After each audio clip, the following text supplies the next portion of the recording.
আসসালামু আলাইকুম। মেঘ দেখে তোরা করিস নে ভয়, আড়ালে তার সূর্য হাসে। এক অদেখা সূর্যের জন্য লড়াই করছে আমাদের ফিলিস্তিনের ভাইরা। এক অদেখা সূর্যের পিছনে দৌড়াচ্ছে ইরান।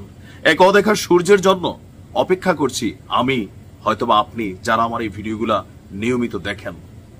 সূর্য ইনশাল্লাহ উঠবে, তবে কখন উঠবে এটা নিয়ে ফ্রাস্ট্রেশন মাঝে মাঝে তৈরি হয়। যুদ্ধ লম্বা চূড়া হতে যাচ্ছে। আমিও চাই ইরানের সাথে ইসরায়েলের এই যুদ্ধটা একটু লম্বা চূড়া হোক। দর্শক, একদিকে যখন আজকে সারা দিন যাবত ইরান একের পর এক ধাঁচা ধাঁচ হামলা চালিয়েছে, অভিযান চালিয়েছে, এবার কিছুক্ষণ আগে আবারও পাল্টা অভিযান চালিয়েছে ইসরায়েল। দর্শক, ইসরায়েল নতুন করে ইরানের আরো বেশ কয়েকটি প্রদেশে হামলা চালিয়েছে।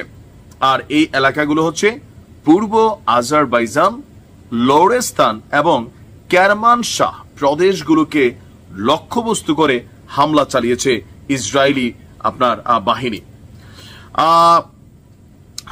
ফার্স সংবাদ সংস্থার বরাত দিয়ে এই তথ্য প্রকাশ করেছে সিএনএন।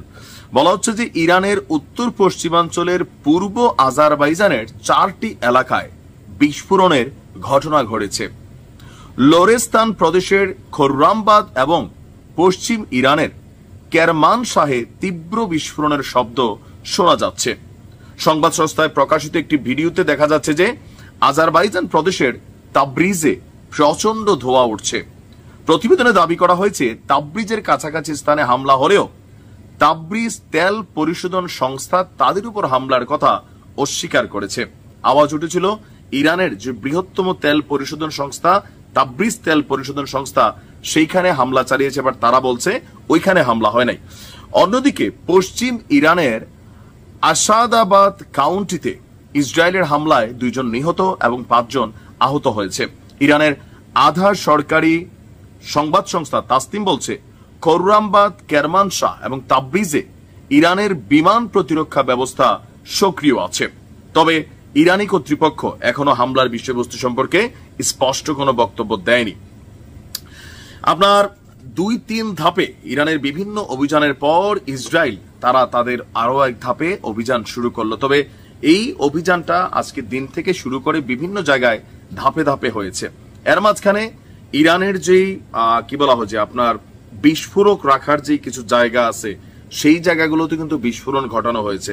ইরানের যিনি পুলিশ প্রধান আছেন তাকেও কিন্তু শাহাদাত করা হয়েছে। আপনি যদি একটু খেয়াল করেন, যুদ্ধটার টার্গেট হচ্ছে একদম মাথা যে বিভিন্ন বাহিনীর প্রধানরা আছেন। আপনি দেখেন যে সশস্ত্র বাহিনীর প্রধান, আইআরজিসির প্রধান, পুলিশের প্রধান, ধারণা করা হচ্ছে ইরানের প্রেসিডেন্ট মাসুদ পেজেশকিয়ান এবং সর্বোচ্চ নেতা খামেনি, এই 2 জনও টার্গেটের তালিকায় আছে।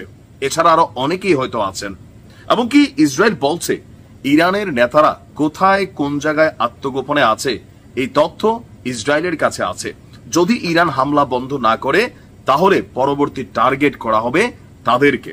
তবে ইরান বলছে খামেনি তিনি সুস্থ আছেন, তাকে বিশেষ অজ্ঞাত স্থানে নিরাপত্তার কথা চিন্তা করে সরিয়ে নেওয়া হয়েছে। কেন? কারণ স্বাভাবিক, আমি এই যে বললাম না যে বাঘেরি সাহেবকে যেভাবে তারা শাহাদাত করছে, একটা বিশাল বিল্ডিং এর একটা ফ্ল্যাটের মধ্যে 2000 কিলোমিটার দূর থেকে কত নিখুঁত লক্ষ্যবস্তু টার্গেট করছে, পুরো বিল্ডিং ওকে, শুধু ওই রুমটারে উড়াই দিছে। তার মানে তারা টার্গেট করে বিভিন্ন বড় বড় যারা মানুষ আছেন তাদেরকে শেষ করার প্ল্যান করেছেন। আল্লাহ তাদের হেফাজত করুক। আর এই ইসরায়েলের এই দ্বিতীয় হামলায় আরো কি কি ক্ষয়ক্ষতি হয়েছে হয়তো আমরা অল্প কিছুক্ষণের মধ্যে জানতে পারবো। ভালো থাকুন।